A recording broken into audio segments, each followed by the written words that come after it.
All right, bad graphics make better game actually. Now, this is a video made by Juniper Dev. I'm Beautiful. definitely I had the interested in privilege of seeing this in real life a couple weeks ago, and yet the most Pursuit of memorable sunset Realism. that I've ever seen Mm, is this one. But this is just a square. You know that? A square that moves in an extremely predictable pattern, and it's maybe like 3 colors at most. But this square, the yeah, Minecraft sunset, has just as many emotions and memories tied to it as even the prettiest of sunsets that I've seen in real life, or the most realistic sunsets that I've seen in video games. That mm. alone, as well as every other graphically simple or low poly game Oh my God, what is going on? that But I've played. I've seen a lot of complaints about realism, and I get it, but obviously the numbers don't lie, and people are clearly bigger fans of, I mean, the general audience is a bigger fan of realistic graphics than stylized. And So, loved, makes me wonder just how much but I good do love graphics really stylized. matter. Oh my Because there's God. been this obsession lately in the gaming world and the movie world and the movie adaptations of games Uh, world, because that's a thing now, with just yeah, making things look as accurate and true to life as possible. Photorealistic textures you feel like you yeah, can just reach out and touch, insanely accurate reflections and lighting. It's stunning. It's great. yes. I mean, I love being able to be in a game world and see every single follicle of hair in someone's beard or like their head. Okay. But that's a really old game. Red Dead is actually a pretty it's an old game. Like it's actually very detailed for its time, but even then, like But I later can't on, help but wonder how many there has been Minecraft more sunsets we're detailed missing out on in the games. pursuit of just mimicking real life. I think about this Mm, stuff a lot when new AAA games get announced, because over the last 20 years in particular, good graphics have become such a massive selling point. Like a reason that you should buy a game is because of the yeah. graphics. For a long time, that made sense because it was very noticeable. Crysis in 2007 was a massive leap, and then in 2015 we got The Witcher 3. That was just a Mm, graphical marvel for its time. You could throw Skyrim in there, yes. or you could look at the progression of GTA games. During their time, it was like so it felt so realistic. I remember one of the games that inspired me to become a 3D artist, TMNT, the 2000 game on GameCube. I played that game when I was a kid. I felt like, oh my God, this looks so good. And then I'm rewatching the gameplay, and it doesn't look that great, you know? Over time. The release of every But single one that's of those how, games just made you go, wow. It was yeah. shocking to see how good things continued to get and how much more realistic graphics were getting year by year. There Yes. was always that thought of, okay, it can't get better than this. And then it And it always did. would. Nowadays, graphics are improving in such small increments that it's not really even noticeable, because there's a ceiling, and we've hit it. Realism can only get so realistic. I actually feel kind of stupid when a game's advertising how amazing the graphics are on a new console or something, and then they put them side by side. They got the little moving screen Uh-huh. to show the difference, and you just look at it and it looks literally the exact Exact. same. Like Yes. identical. Identical. A big way that games used to stand out was just by looking better than everything else. But that doesn't really work anymore. So that begs the question, what does? What does that next step really look like? Well, I'm so glad you asked. There's two parts of the word video game, right? There's Yeah. video and there's game. This For game. years, we have focused on The the video gameplay. part of making things look as good Uh, as possible. But now yeah, that I we're at the guess, point where but improvements barely register, and over time they're just gonna matter less, we have to focus more on the game part. The less that studios can rely on good graphics as a reason we've been focusing on the game part. I have to disagree on that part, mainly because it's almost like we're acting like the gaming part hasn't been hitting, and I feel like it's more like because a lot of AAA have kind of been going down because they've been making a lot of like unnecessary open worlds.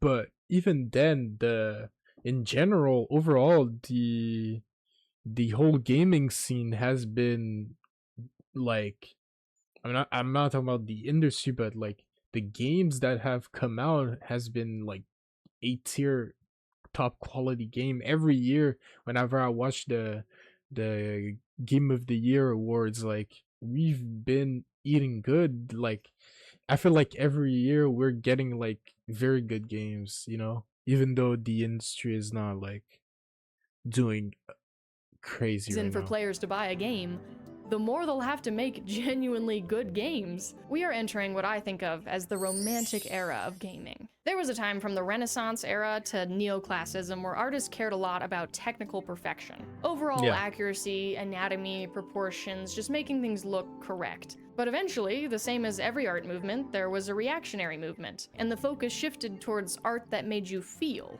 Art about emotions rather than perfection. That was the Yeah. romantic era, and that is what I think video games are starting to feel like now, because we're so used to seeing good-looking games. We're not abandoning good graphics and nice-looking games, but those aren't the things that stand out anymore. Now it's the Yeah. personality behind games, the way it feels. Now, I do agree with this, mainly because currently the indie scene has been going up, and even though people call it friend slop or things like that, like, I feel like these games, these indie multiplayers create a moment of fun for gamers to hang out with their friends and everything.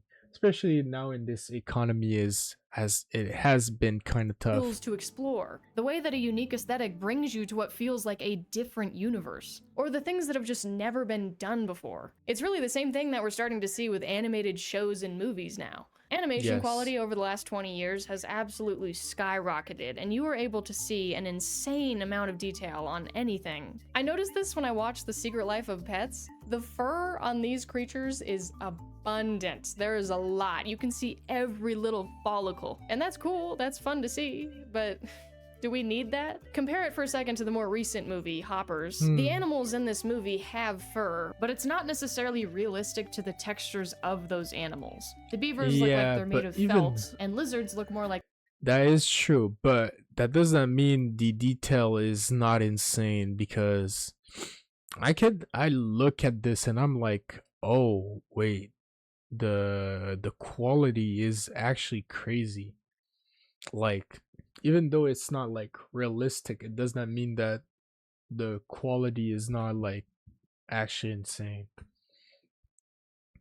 animals. The beavers Actually, it might have taken more time to do this than the Secret Life of Pets. look like they're made of felt, and lizards look more like they're made of clay than scales. It still feels modern and high quality, but it's so much more different and fun to look at. Okay. For the record, that does not apply My to bad. My bad. I should have waited just a few seconds. My bad. humans in this movie, because they've got that the Grubhub art style going on. Puss in Boots: The Last Wish, I also noticed the same thing though with the fur texture. It's not like Hoppers, but it's also not like Secret Life of Pets. When you look at the character of Death in this movie, who's a wolf, and you look at his snout, you'll notice that it's like a painted on texture. It looks really good, and that's of course coupled with the frame rate variation that this movie has and its use of pop color. Pure realism in this case wouldn't just be unnecessary, but it would take away from what this movie's about and all the themes of life and death. It is inherently very abstract. Just because you can render every piece of hair in a movie doesn't mean you have to, because it's not real life. It's animation, it's art, or it's a game. The hair that's on Mario in the last Super Mario Odyssey movie, specifically like the promotional posters, they spark quite a debate, because if you zoom in, you can see every strand of Mario's hair. And last time I was at the movie theater and I saw the Super Mario Galaxy promotional posters, I noticed the exact same thing. Oh, he's smooth. The scales. Oh, you literally can't see Oh the my scales. god. Peach's hair is also so meticulously rendered. That one is just really weird when you see it in real life. The art director of Super Mario Odyssey talked about this, and he described how they just kind of decided to see Mario through this more realistic and filtered lens. When he was reflecting on how much effort it took to get this level of realism, the art director said, and I quote, "There were so many new issues we had to tackle when attempting this updated design."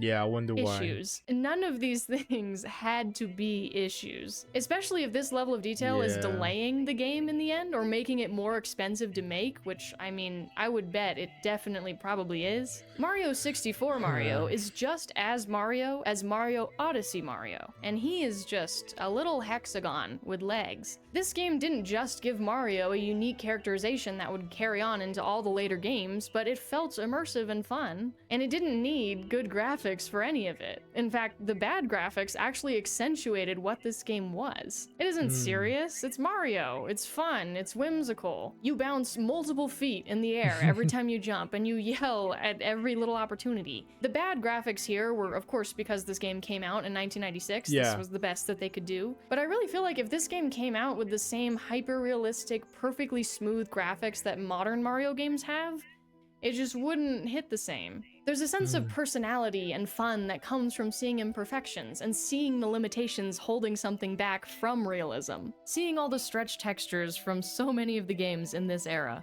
At least they let your brain actually fill in the gaps of what you're looking at. Hyper-realistic textures like the grass in Mario Odyssey, you don't really get that fun. You don't get to feel like you're escaping to a fantasy world that is truly nothing like the real world. And the more that we move towards realism, the more I am gonna miss that.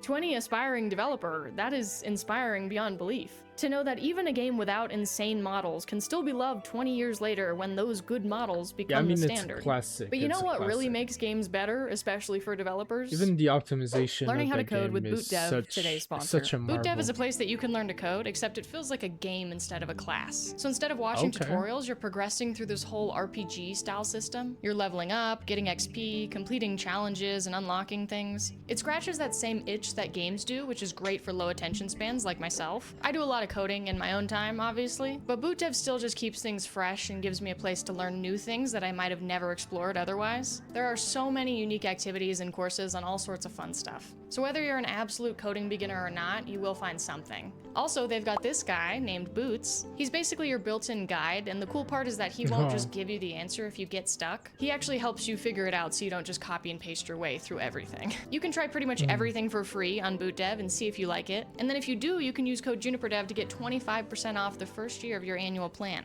But either way, check out the link in the description, check out BootDev, see if it's your thing, and use code JuniperDev. Thank you so much, BootDev, for sponsoring, and let's get back to the video. Now, in terms of visual imperfections making a game better, I felt that firsthand pretty recently when I did the last Bracky's Game Jam. I was gonna do a whole video on it, and I might still, but I basically made this construction simulation game. You control two arms of a crane to try and create the pictures shown to you. The theme of this jam was strange places. So, this is Strange, like that's his name. And as you can see, he's placing. Yep.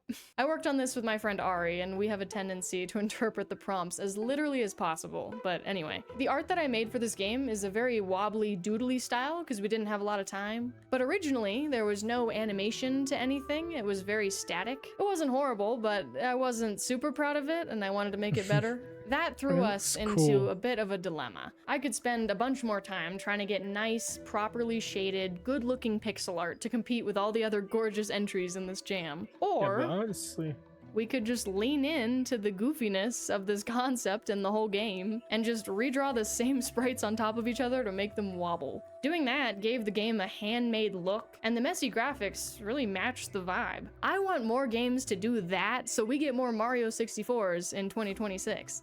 Art style is a tool, it is a weapon, I mean, fair but enough, the blade of that weapon gets a lot duller if we try and make things realistic just for the heck of it and because we feel like we should, instead of choosing a style and wielding that to make a visually timeless game.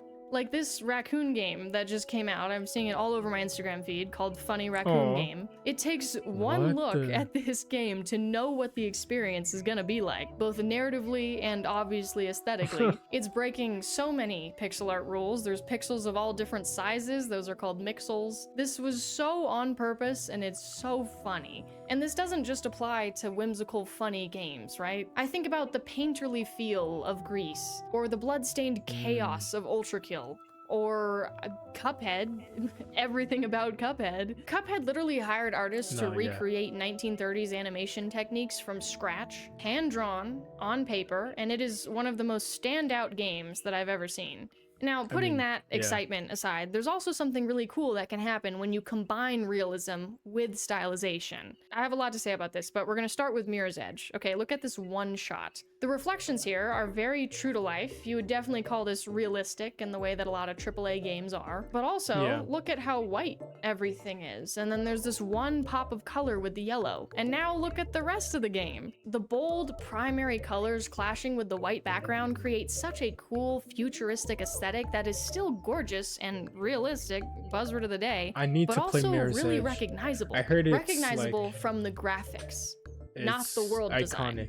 Okay, this is an important distinction because when you look at a lot of other AAA games, they do look different, right? Red Dead Redemption 2 looks nothing like Cyberpunk. You can easily Yeah, tell them apart at a glance. But that's obviously. because of the world itself and the That's mainly because combination of different pieces that's mainly yeah, it's because of the art direction, not but they're both like realistic of art that style are though. telling you a story.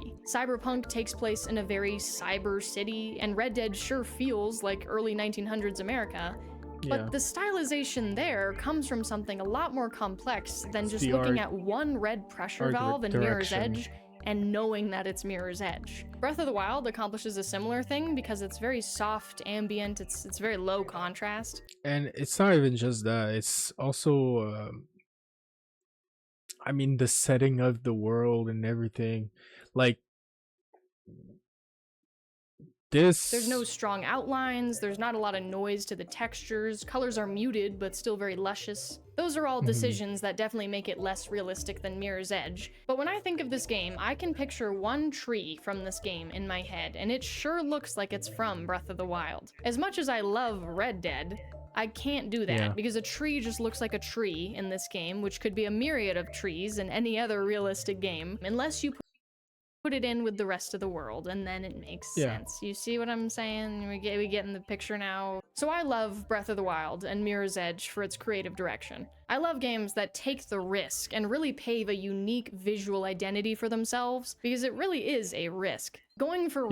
realism, if you're a AAA studio who has the budget, is just safer. Photorealistic art, for example, looks good Yeah. to most people. The average, Yeah. untrained eye can look at this and go, okay, yeah, that looks nice. Because There's it a takes clear metric, and realism has the most because it takes it's one of those things that you can subjectively tell that oh it's good, you know. It's one of those things when we're talking about realism, it's one of those things that you know no matter your opinion on it, you know it takes it takes a lot of skills.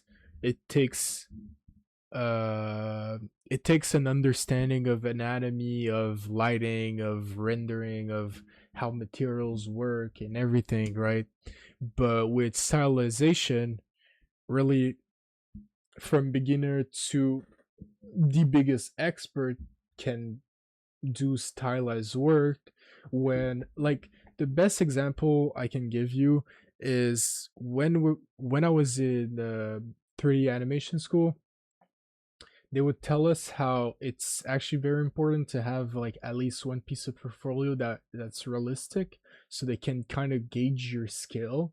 And whenever we're talking about things that are dispersed, that has like very stylized proportions, it's kind of harder to gauge if you did that actually on purpose or uh it was actually luck or something, or it was a fluke, or um you did that because that's what you're able to do, but not really because you have a deep understanding of anatomy or the skills needed to do great work, right? uh so when we're talking about realism, I feel like it's one of those things that's like used as like almost like a metric to tell if this is good or bad. When you're an artist, if you're able to create a more realistic asset or anything character, really. objective assessment out of probably any art style because it's just how close the thing matches real life. Yes. style Exactly. because it's just Hold how on. a unique visual identity for themselves, because it really is a risk. Going for realism, if you're a AAA studio who has the budget, is just safer. Photorealistic art, for example, looks good to most people. The average, untrained eye can look at this and go, okay, yeah, that looks nice. There's a clear metric, and realism has the most objective assessment out of probably any art style because it's just how close the thing matches real life. So it makes sense why a lot of AAA studios go for it if they can, because it'll probably land. But art that's heavily stylized or not like anything you've seen before is so much more subjective. I think that this art from Okami is gorgeous, but I do not like the art from that one, like, Walking Dead game. And I Really? Really? Oh my god.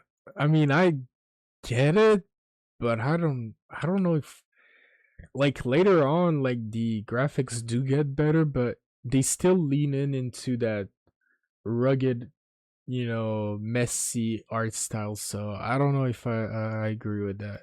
So it makes sense why a lot of AAA studios go for it if they can, because it'll probably land. But art that's heavily stylized or not like anything you've seen before is so much more subjective. I think that this art from Okami is gorgeous, but I do not like the art But I mean, like she said, it's definitely a lot more subjective. I don't know. I like this art from that style. one, like, Walking Dead game. And I know that some of you guys will disagree with me on that one because that's Yes. just the risk that comes with experimenting with style. Yeah. Yeah. Damn, she predicted me. Am I that predictable? So the next logical question here, not really, but I don't have a better transition, is do good graphics, more realistic graphics, make you more immersed? Immersion is No. No. No, no, no, no. I feel like immersion has a lot more to do that with the game feel of the gameplay and everything than the actual realism and art style. So just how I don't believable a agree. world feels to a player and how well it engages your senses to make you forget that you're sitting in a chair playing a game. That does No. No. No. The game feel with the gameplay is really what makes you forget, like, oh, I'm just playing a game. Like you don't need to have realistic graphics to feel like, oh, I could be in there. No. No, no, no, no. come from realism, but that doesn't just mean graphics. The type of realism Yes. that creates immersion comes from how well a world adheres to its own rules, even if they are fictional. Even something like the Harry Potter universe feels more realistic when characters are limited by their own magic, or when the rules of magic are universal and they hold to Mm, some logic even if it is fantasy. But of course, good graphics probably help that feeling, yeah. right? Well, I put that to the test by playing Clair Obscur recently. An I'm absolutely gorgeous oh well, Claire Obscura, like, mm, I don't know if I'd say it's really like the realistic graphics that makes me immersed in the world, honestly. game. I'm not going to spoil it, of course, but I mean, just look at the lighting and the particles, the Yeah. composition of every shot that you see from the player's perspective. It's games like this that really do emphasize that video part of video game. Well, when I played this game, I played it on my Steam Deck, so it Mm, looked more like this. There's a lot of funny things happening with the lighting. All the shadows are like even the visibly rendering, yeah. pixelated. At first, I was not too sure about my decision to play on the Steam Deck for this. The graphics were honestly distracting, and I felt like it was ruining my immersion in this grand world. But I get the it. more that I played, the more that feeling went away. I stopped noticing the pixelated shadows. I began to see them so much that it just felt normal. If I went Yeah. an hour uninterrupted, locked in, I felt just as immersed as I did on any other beautifully realistic screen. Yes. Now, eventually, I got the chance to switch over to my PC for a little bit, and my first thought, not gonna lie, was wow, this looks a lot better. My eyes were less strained trying to make out distant pixels on the horizon. Characters that I thought were ugly were actually really hot. It was great. That's funny. Did you win? No. But then there I was, an hour into playing, and the same way that I had stopped constantly noticing the bad graphics on my Steam Deck, I stopped noticing the good graphics on my PC. The sunlight was beautiful, but eventually it became just light. Beautiful textures were something I expected. The shadows on PC weren't pixelated, and that was great, but eventually even they were just shadows. Of course, every now and then Obviously, but like I think obviously it was a better experience mainly because you weren't straining your eyes. and I would definitely be hit by some incredible view, and I'd pause and really admire it. But between those moments, I was no longer caught up on the video part of the term video game after all. Yeah. Just the game part. That shows how good a game Clair Obscur is, but it also proved to myself that bad graphics will not affect how much I enjoy an experience. Mario 64 definitely proved that too, but Clair Obscur was not meant to be experienced this way. It was created with powerful orchestras in the background and choruses, because that's what makes sense Unreal for a Engine. gorgeous game. But the reality is that Clair Obscur on a bad screen still made me feel something. Mario 64's Hexagon of a Man still made me feel something. And that square. That little square across the Minecraft horizon still makes me feel something. Honestly, I think this we're was at an interesting turning video. point with graphics right now that really is going to push us into that romantic era that I talked about. I'm calling it now, but I think feel we're going to like- get a lot more AAA games that follow in the artistic footsteps. Oh, I don't know about AAA. Oh, this is the take you were having. Okay. I don't know about AAA, but I think we're going to be seeing a huge rise in indie games. I think AAA games are still going to continue with the realistic style, and we're going to see like a whole like uprising with indie games, especially now in Montreal, Paralives and other games of that sort that have a more stylized art direction. So yeah. Of indie games. That's my prediction. I Yeah, did not indie predict games. NVIDIA follow in the artistic graphics right now. That really is going to push us into that Should've romantic waited a era few that I talked about. seconds. I'm calling it Few now, but I seconds. think we're going to get a lot more AAA games that follow in the artistic footsteps of indie games. That's Oh, okay. No, I don't. I don't think so. I don't think so yet. I think we're just gonna be seeing the uprising of indie games. my prediction.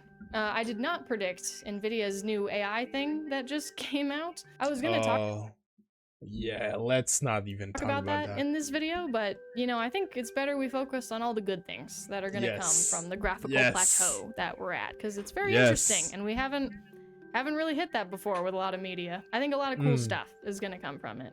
But all that said, thank you so much for watching. Subscribe if you want to.